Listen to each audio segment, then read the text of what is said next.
पवित्र पवित्र पवित्र सुनाओ कि यहोवा परमेश्वर, सारे आदर और महिमा तुझे देते हैं और तेरी उपासना के लिए उपस्थित हुए हैं। प्रभु जी, तू ही चला और हमारी उपासना को तू ग्रहण कर और अपनी आशीष हमें अधिकार से दान कर, गुनाह गलती को माफ कर।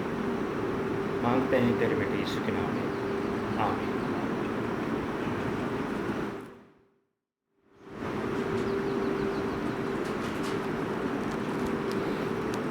सबको हैप्पी साबत। और आज की इस बड़ी सभा में आप सबको स्वागत जनाता हूं। और विशेषकर हमारे बीच में मौसमी चौधरी बहुत दिन के बाद हो सकती है, तो स्वागत है। और बहन एवेंजेलिन, आपको भी स्वागत है। और साथ में मार्जी परिवार हो सकते हैं, आप सबके भी स्वागत है। और जितने हमारे नए पुराने मेंबर्स हैं, सबको मैं हार्दिक दिल से आज की इस बड़ी सभा में स्वागत करता हूँ। आइए हम परमेश्वर को धन्यवाद देते हुए आज की इस बड़ी सभा को शुरू करने के लिए हम सब अपनी गीत पुस्तिका खोलेंगे और गाएंगे 69। बोलना आगे तो सभा खड़ी हो जाएगी।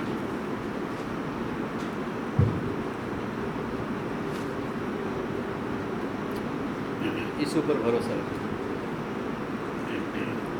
यीशु पर भरोसा रखना क्या ही प्रिय लगता है। उसका वचन प्रतिज्ञा शांति देते हर समय। यीशु यीशु प्यारे यीशु, मैंने उसको जांचा है। यीशु यीशु प्यारे यीशु, तू ही मेरी आशा है। उसके लहू से शुद्ध होना अद्भुत ही जान पड़ता है। पापी उसमें डूबकी मारे निर्मल हो निकलता है। यीशु यीशु प्यारे यीशु, मैंने उसको जांचा है। यीशु यीशु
आसमान का धन्यवाद देते हैं कि आपने हम सबकी देखभाल की है और सुधी ली है, और आज के सुंदर और इस पवित्र दिन में हम सबको एकत्रित होने में हम सबको अगुवाई की है।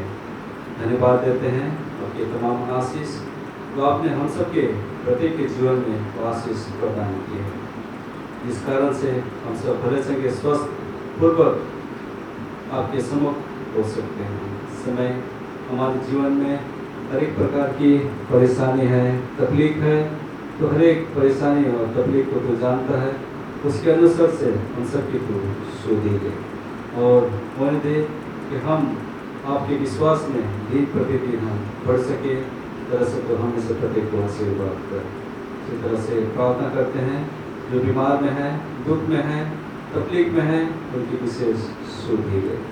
और प्रार्थना करते हैं हमारे चर्च के जितने रिटायरीज हैं, बुजुर्ग हैं, इन सबों के साथ हो, उन्हें भी तो बहुत तरह के आशीष को परिपूर्ण कर। इसी तरह से प्रार्थना करते हैं जहीं के भी आपके नाम के वास्ते और आपकी महिमा के निमित्त कोई एक दो एकत्रित हुए हैं, उन सबों के साथ हो, सबको भी तो सावध का आशीष से परिपूर्ण करें। प्रार्थना करते हैं जो आज इस सभा में शामिल नहीं हो सकते का, उनके साथ हो, उन्हें भी मदद कर, सहायता कर, अगुवाई कर, ताकि आपके अगुवाई के द्वारा से भी आपके भवन में और आपके पवित्र दिन विश्राम दिन में होकर के आपकी महिमा कर सके और आपकी संगति दे सके। प्रार्थना करते हैं समय जो हमारा वक्त है वक्त के साथ हो, ताकि आपका वचन और उनका मुँह हो और हम सुनने वाले जितने श्रोता है तो सुन के हम आशीषित कर सकें।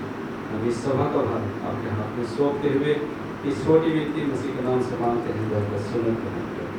आमीन।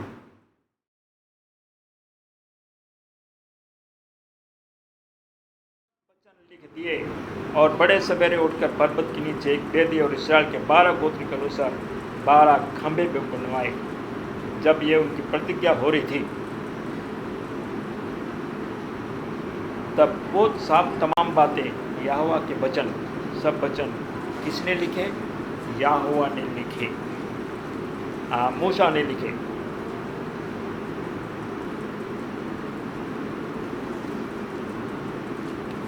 हम आगे पढ़ेंगे और कहाँ लिखी है। यहोशू उसको फिर से वर्णन करता है। यहोशू की किताब उसका 24वां अध्याय उसका 26।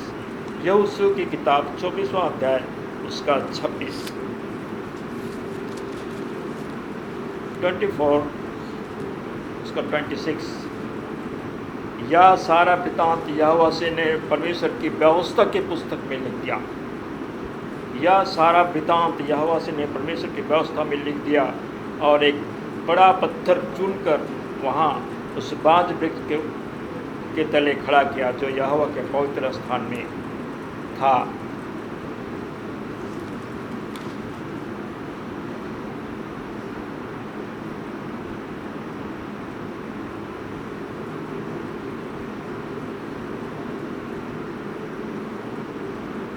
यहोशू कहता है तुमसे यहोवा की सेवा नहीं हो सकती, क्योंकि वह पवित्र परमेश्वर है, वह चलन रखने वाला ईश्वर है।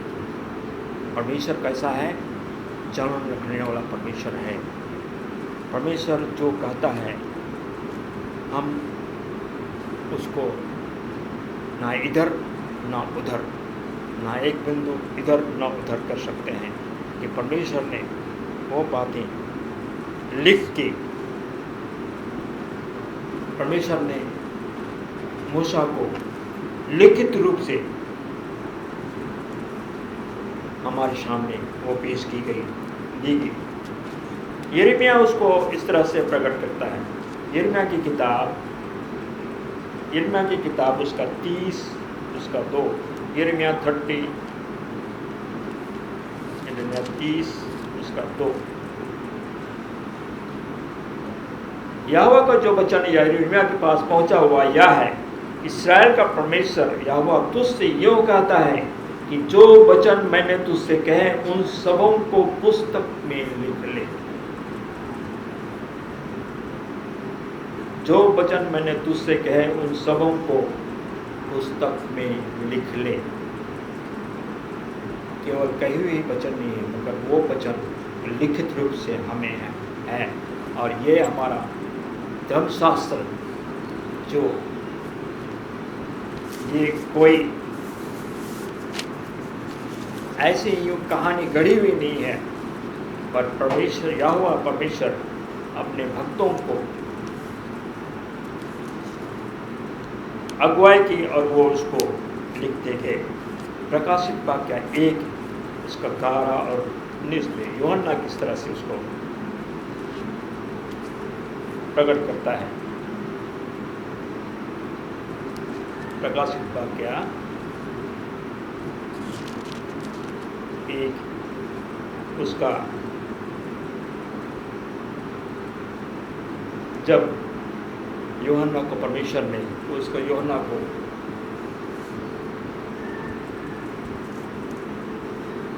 उसको मरने के लिए जब पतमुस टापू में छोड़ दिया गया और परमेश्वर ने उसको चुना था, परमेश्वर का भक्त था, और वो पतमुस टापू में परमेश्वर उसे दर्शन देके अंत के दिनों में क्या होने वाला है उसका दर्शन उसे देता गया।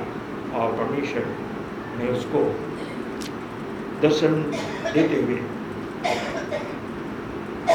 उससे कहा, इसलिए जो बातें तूने देखी है और जो बातें हो रही है और जो बातें इसके बाद होने वाली है, उन सब को क्या कर ले, तू उसको लिख ले।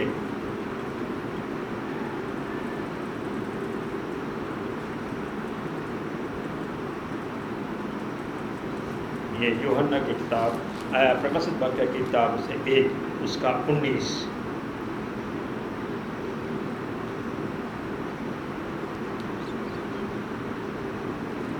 इस 11 में उसका 1 का 11 में मैं पढ़ूंगा, जो कुछ तू देखता है उसे पुस्तक में लिखकर 7 कलीसियाओं के पास भेज दे, अर्थात इफिसुस और स्मुर्ना, पिरगमुन, थुआतीरा, सरदीस, फिलाडेल्फिया और लौदीकिया। इन 7 कलीसियाओं को क्या कहा, उसने लिख दे।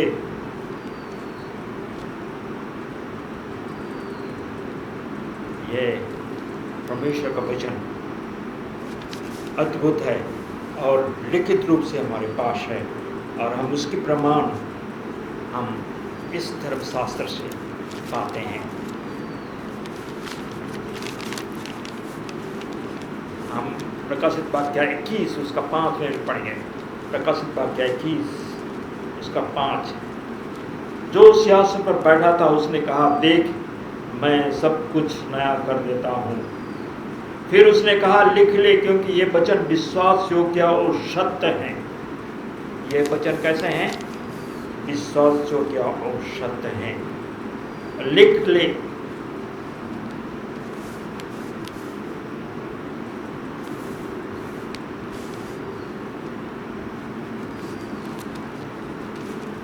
फिर 22 में कहता है, प्रकाशित वाक्य 22 उसका 18, मैं हरेक को जो इस पुस्तक की भविष्यवाणी की बातें को सुनता है गवाही देता है, यदि कोई मनुष्य इन बातों में कुछ बढ़ाए तो परमेश्वर उन विपत्तियों को जो इस पुस्तक में लिखी है उस पर बढ़ाएगा।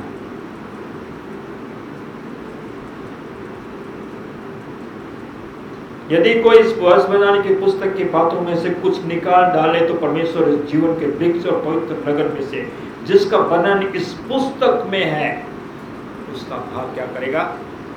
निकाल देगा। और जो इन बातों की गवाही देता है वह यह कहता है, हाँ मैं शीघ्र आने वाला हूं। आमीन।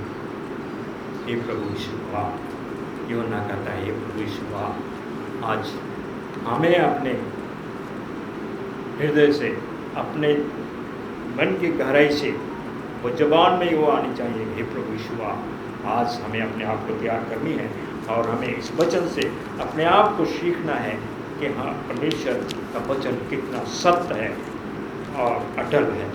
बस समय वर्णन की किताब उसका 4 उसका 12 और 13 में पढ़ेंगे बस तो 1:4 Deuteronomy 4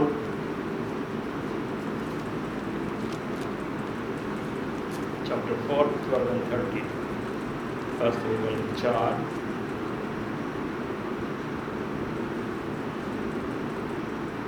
तब यहोवा ने उस आग के बीच में से तुमसे बातें की।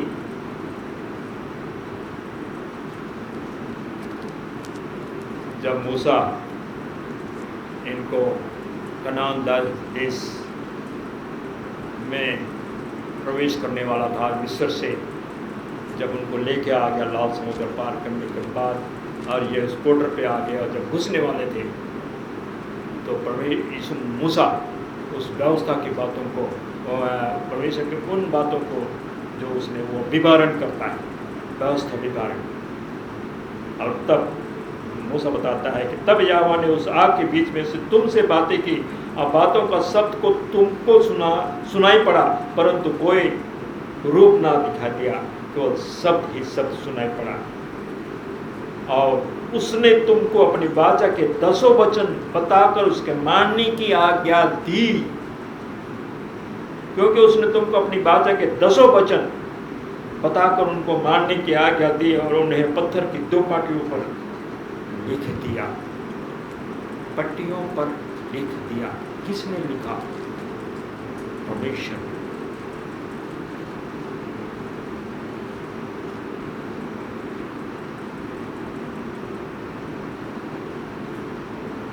इसलिए 23 में लिखता है, इसलिए अपने विषय में तुम सावधान रहो कि कहीं ऐसा ना हो कि तुम इस वाचा को भूलकर जो तुम्हारे परमेश्वर यहोवा ने तुमसे बांधी है, किसी और वस्तु की मूर्ति खोद कर बनाओ, जिससे तुम्हारे परमेश्वर यहोवा ने तुमको मना किया है।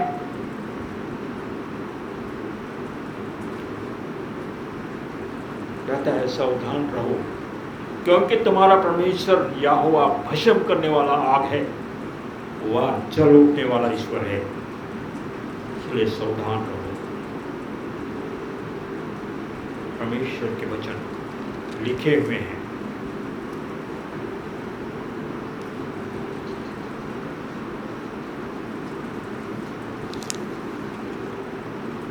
निर्गमन, जब हम उसके वचन पर चलते हैं, हमारी नाम जो है परमेश्वर के जीवन की पुस्तक में दर्ज किए जाते हैं, लिखे जाते हैं।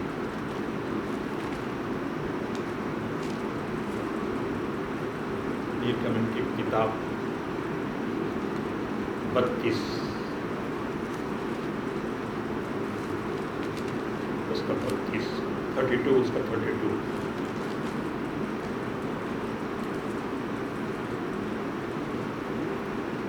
जब वो परमेश्वर के लिखे हुए उन वचन को जब मूसा वहाँ से सिनाई पर्वत से लेके आ रहा था, और ये भटक गए और मूर्ति बनाकर उसकी उपासना करने लगे। मूसा भड़क गया, परमेश्वर भी भड़क गया, और लेकिन मूसा ने उनके ऊपर तरस खाया। उसने अपना गुस्सा उनके ऊपर उतारा नहीं, लेकिन तरस भी खाया। और परमेश्वर जब गुस्सा हुआ तो परमेश्वर चाहता था कि उसको सारा सबको नष्ट कर दे, मगर मूसा ने प्रार्थना की।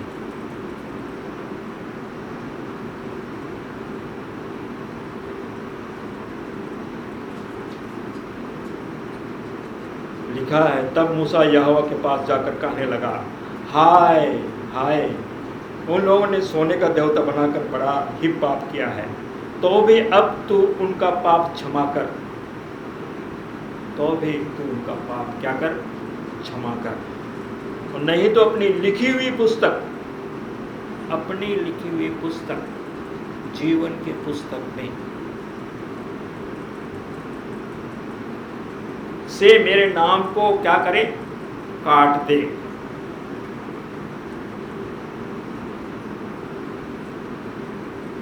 यहोवा से उसने दुआ की, मेरा नाम जो जीवन की पुस्तक में लिखी हुई है।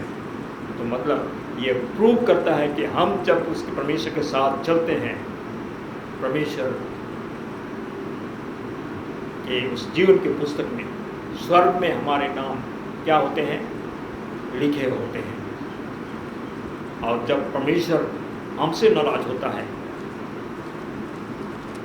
फिर हमें एक ही रास्ता है कि हम परमेश्वर के पास आए।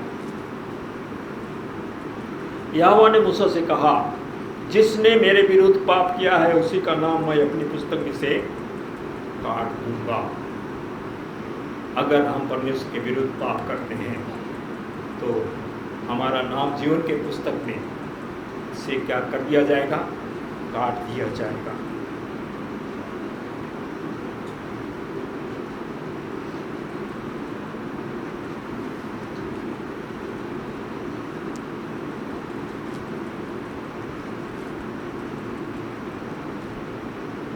जिसने मेरे विरुद्ध पाप किया है उसी का नाम मैं अपनी पुस्तक में से काट दूंगा। तो हम सावधान रहें। ये हम इस धर्मशास्त्र से हम इस बात को जान सकते हैं, सीख सकते हैं। हमें प्रूफ मिलता है कि हमारी किताब, हमारे नाम जो है जीवन की पुस्तक में, जब हम उस परमेश्वर को ग्रहण करते हैं, यीशु मसीह को ग्रहण कर लेते हैं, बपतिस्मा ले लेते हैं, हमारे जितने पाप जो है वो नीचे छूट जाते हैं। लेकिन अगर हम उस जीवन की पुस्तक में इसलिए लिखे जाते हैं कि हम उस कनान देश में हम प्रवेश करें। हम जब उस यात्रा में हैं, जब तक इस दुनिया में हैं हम उस यात्रा में हैं, तो हमारे ये धर्मशास्त्र जो हमें सुधारने, समझने और धार्मिक शिक्षा के लिए ये लाभदायक है, जिससे हम सीखते हैं कि हमारा नाम जीवन की पुस्तक में बनी रहे। और जब हम परमेश्वर से विरोध करते हैं तो हमारा नाम, और फिर हम किसके हकदार हो सकते हैं।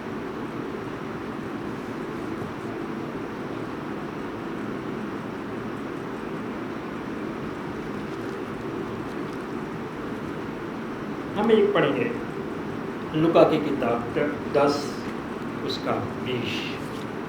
हम जब परमेश्वर के साथ बने रहते हैं तो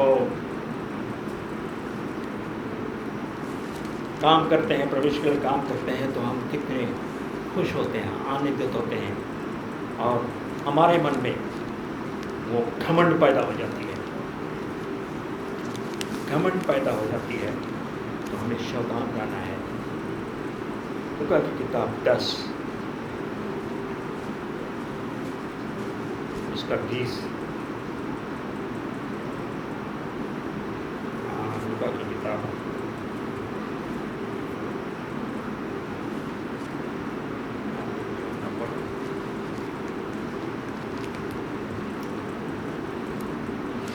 लूका की किताब 10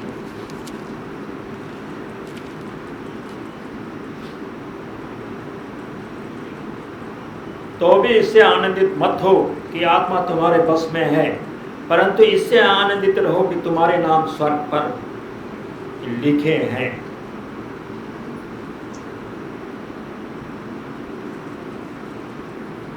इसलिए आनंदित रहो, इसलिए आनंदित रहो कि तुम्हारे नाम स्वर्ग पर लिखे हैं। हम आत्मा को अपने बस में नहीं कर सकते। आत्मा का दान हमें मिल सकती है।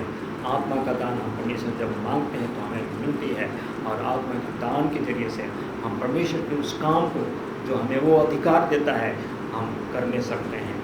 इसका मतलब ये नहीं कि आत्मा हमारे वश में है। आत्मा तो ईश्वर है और ईश्वर हमारे वश में नहीं, बल्कि ईश्वर हमें चलाता है, और ईश्वर के और आत्मा के पर हम पर होता है।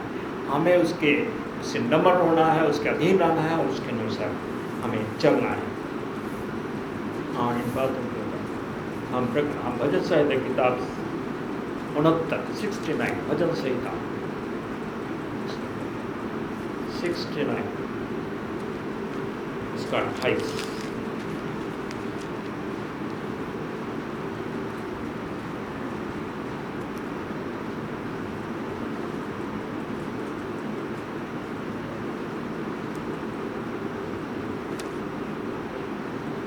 संकट में सहायता के लिए पुकार।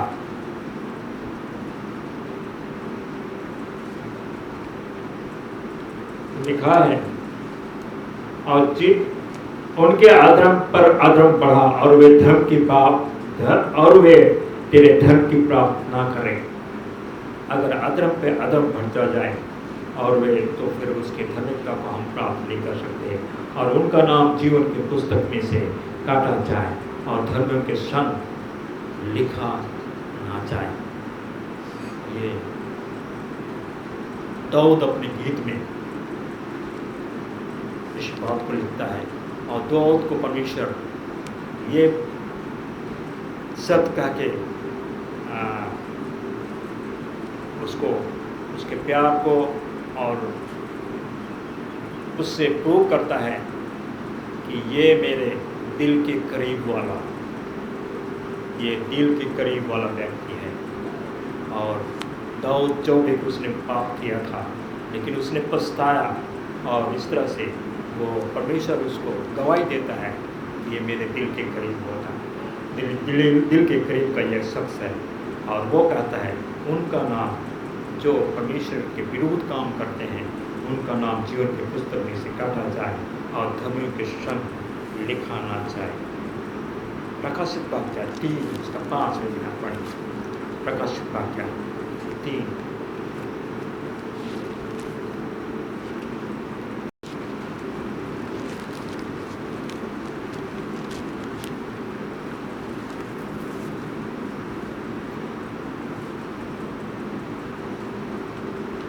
जो जाय पाए उसे इसी प्रकार श्वेत वस्त्र पहना जाएगा, और मैं उसका नाम जीवन की पुस्तक में से किसी रीति से ना काटूंगा।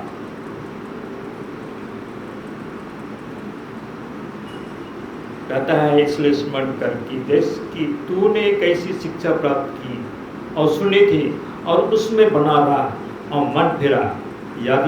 यदि तू जागृत ना रहेगा तो मैं चोर के समान हो जाऊंगा, और तू कदापि ना जान सकेगा कि मैं किस घड़ी तुम पर आ पड़ूंगा।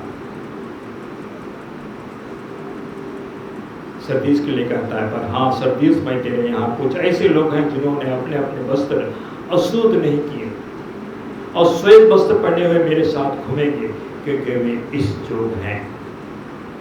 इसलिए जो जाय पाए उसे इसी प्रकार श्वेत वस्त्र पहनाया जाएगा, और मैं उसका नाम जीवन की पुस्तक में से किसी रीति से नाम काटूंगा।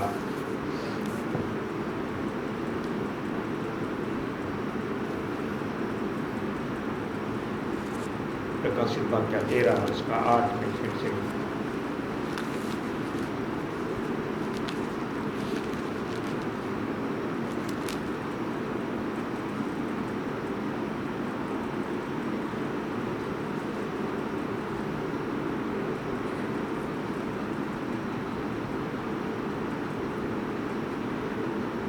कहता है, पृथ्वी के वे सब रहने वाले जिनके नाम उस मेमने के जीवन के पुस्तक में लिखे नहीं गए।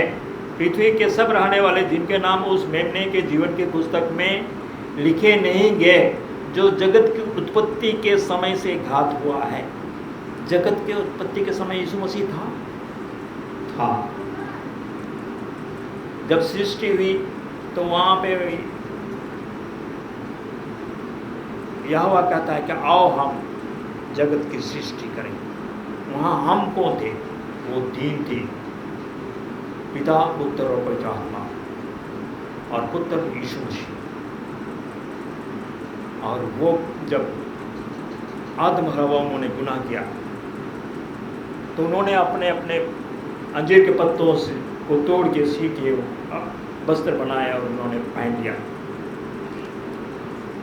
और बाइबल बताती है कि परमेश्वर ने उनको चमड़े का अंगरखा पहना दिया, वस्त्र पहनाया। वो क्या था? वो मेमना, वो शुद्ध मेमना जो यीशु मसीह को दर्शाता है, उसका घात किया गया, उसका बलिदान किया गया कि हमारे पाप जो है वो ढके जाएं। ये कहता है उस जीवन के जगत की उत्पत्ति के समय से घात हुआ, जगत के उत्पत्ति से समय से घात हुआ। और जब साक्षात यीशु मसीह इस धरती पर आते हैं, मनुष्य बन के आते हैं, और वो उसका नाम यीशु रखा जाता है, और उनका बलिदान होता है, वो हमारे लिए बलिदान किया जाता है, घात किया जाता है। जो जगत की उत्पत्ति से पहले घात किया गया था, इस धरती पर वो घात किया गया, अपने ही लोगों ने घात किया। और जो बलिदान की जो प्रथा थी, उसको खुद यीशु मसीह खुद अपने आप पूरा किया। सारा दोष गुना अपने ऊपर ले लिया, और वो मेमना घात किया गया, और हमारे पाप धुले गए।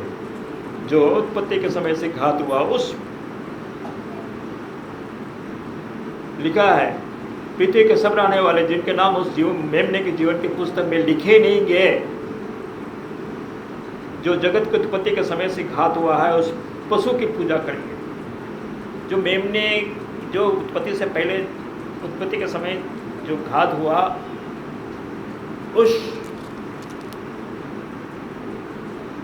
उसके जीवन के पुस्तक में नाम लिखे नहीं गए। वो कौन है? वो हैं जो उस पशु की पूजा करेंगे। वो पशु कौन है? वो पशु की पूजा करेंगे। ये हमारा धर्मशास्त्र बताती है। यीशु मसीह, मूसा को बाकी व्यवस्था दी गई,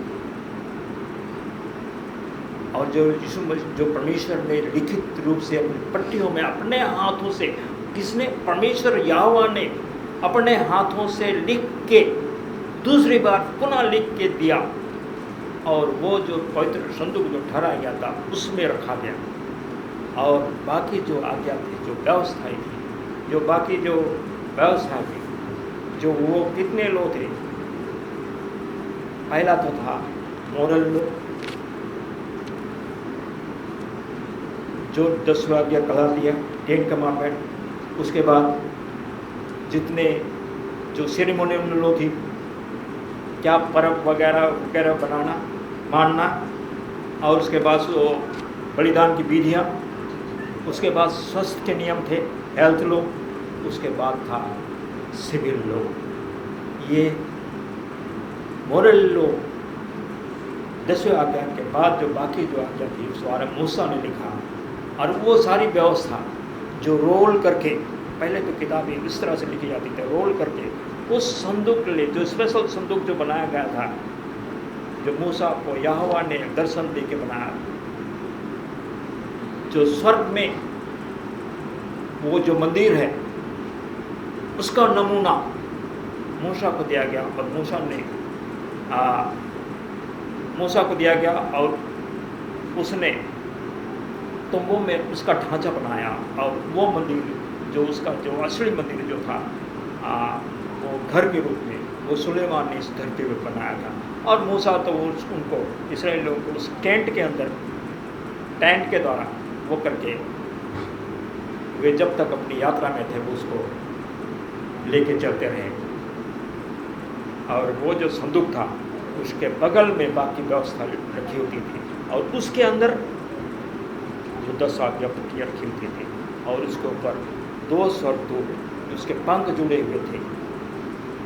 और वो पवित्र, महापवित्र स्थान था, जिसमें हर कोई जा नहीं सकता था। अगर कोई जाए तो वो बाइबल बताती है, जिसने भी वहाँ जाने की कोशिश की, वो क्या हो गए? भस्म हो गए। वो महापवित्र था। आज हमारे पास, हमें वो सुविधा है। यीशु मसीह इस धरती पर आए, और वो अपने आप क्रूस पर बलिदान हो गए, और उन्होंने अपना खून हमारे लिए बहा दिया, और वो हमारे मिडिएटर हो गए। अब वो जो होली प्लेस था, मोस्ट होली प्लेस और मोस्ट होली प्लेस के बीच का वो पर्दा फट गया, और हम परमेश्वर से डायरेक्ट बात कर सकते हैं, परमेश्वर के साथ चल सकते हैं। अब उस परमेश्वर से मिलने के लिए हम इस कनान यात्रा में जो है, हम इस धर्मशास्त्र के द्वारा, इस अगुवाई में होकर हम परमेश्वर से मिलने की उस तैयारी में है।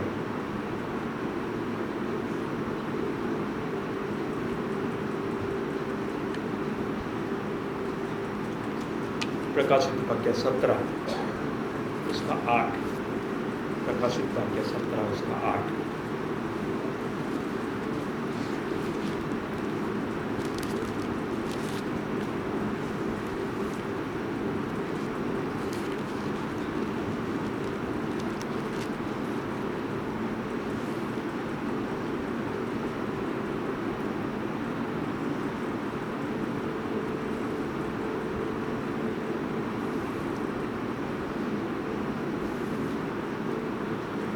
वाक्य 17 उसका 8।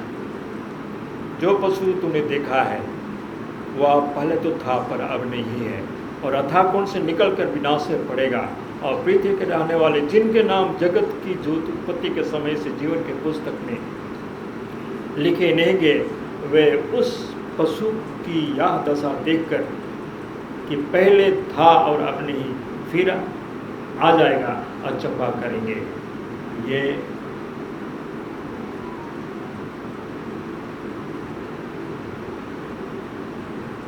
उस समय की घटना के विषय ये वर्णन करता है।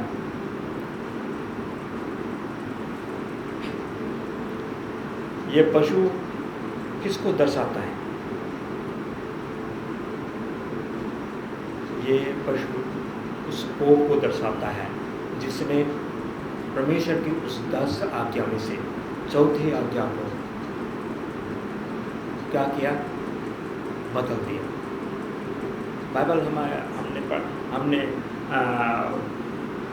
मिशन रिपोर्ट में भी पढ़ा, मिशन रिपोर्ट में हमने सुना कि परमेश्वर ने चौथे सबत के दिन को आशीष दी और पवित्र ठहराया।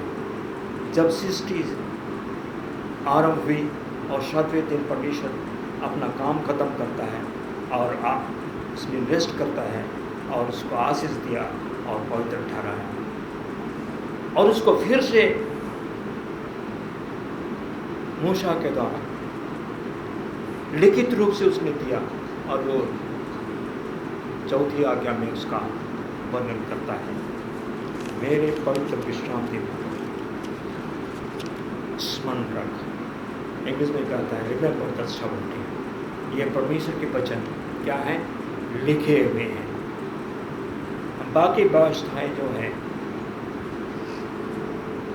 वो पर यीशु मसीह ने पूरा करते गए, और लेकिन ये जो परमेश्वर ने अपने हाथों से जो लिख के दिया उसको हम बदल नहीं सकते, उसको मनुष्य नहीं बदल सकता। इसलिए परमेश्वर के वो लिखे हुए वचन, वो सबत का दिन है, जो पवित्र दिन है, वो अब तक बरकरार है। और यशायाह उसको फिर से वर्णन करता है कि हम स्वर्ग में भी वो शब्द के दिन को मनाया करेंगे। तो चलिए मैं इसी वचन के साथ मैं याद करता हूँ कि परमेश्वर के वचन लिखे हुए हैं जो हमारे जीवन के संपूर्ण, हमारे जीवन को सुधारने, समझने और उपदेश के लिए और धार्मिक शिक्षा के लिए यह वचन हमारे बीच हमें दिया गया कि हम इसमें होकर, इसकी सच्चाइयों में होकर, इसके लिखे वचन को मानते हुए, विश्वास करते हुए हम उसके स्वर्गराज के स्वर्गीय कनान के लिए भागी होने के लिए अपने आप को तैयार कर सकें। परमेश्वर इस वचन पर अधिक एहसास। आइए हम अपने स्वर्ग को झुका परमेश्वर प्रार्थना करें। धन्यवाद पिता परमेश्वर, तेरा वचन अद्भुत है, तो सर्वशक्तिमान है, तो हमें प्यार करता है। हम मनुष्य हैं, हम चुप जाते हैं, तो हमें बुद्धि और समझ देगी तेरे वचन को हम समझ सकें, उस गहराई को समझ सकें, उसके अनुसार अपने जीवन को सुधारें कि हम स्वर्ग के कनान में भागी हो सकें। तो हमारी सहायता कर, मदद करा करें और हमें शुभ मांगते हैं तेरे बेटे यीशु के नाम में, हाँ। इस सुंदर वचन के लिए जो हमारे जीवन के पुस्तक में हम सब की नाम लिखी हुई है, लेकिन हम कोई नहीं चाहते कि हमारे जीवन की पुस्तक में से हमारा नाम काट दिया जाए। अगर हम परमेश्वर के हुक्मों को हम पालन करेंगे तो हम हमारे जीवन में की पुस्तक में हमारे नाम बरकरार रहेगी। आइए हम आज की इस सभा को अंत करने के लिए गाएंगे 71 आनंद और शांतिदायक बात। 71 बोलना तो सभा खड़ी हो जाए।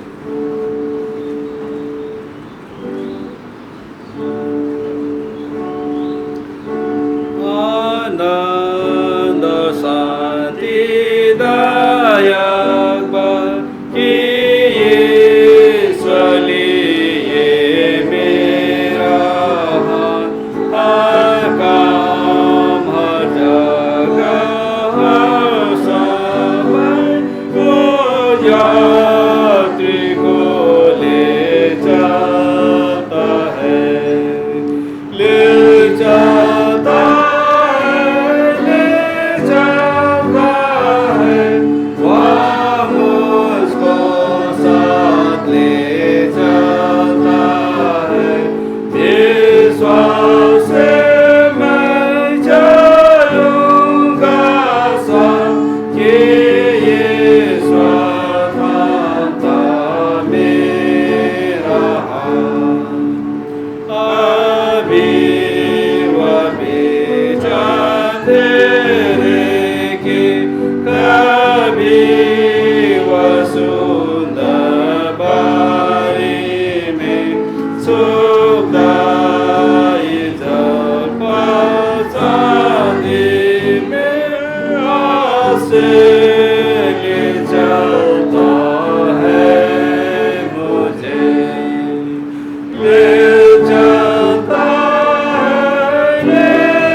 तू पकड़े रहा नित मेरा हाथ, न डर न रंज है तेरे हाथ। जो दशा हो संतुष्ट मैं हूँ कि तेरे संग मैं चल रहा हूँ।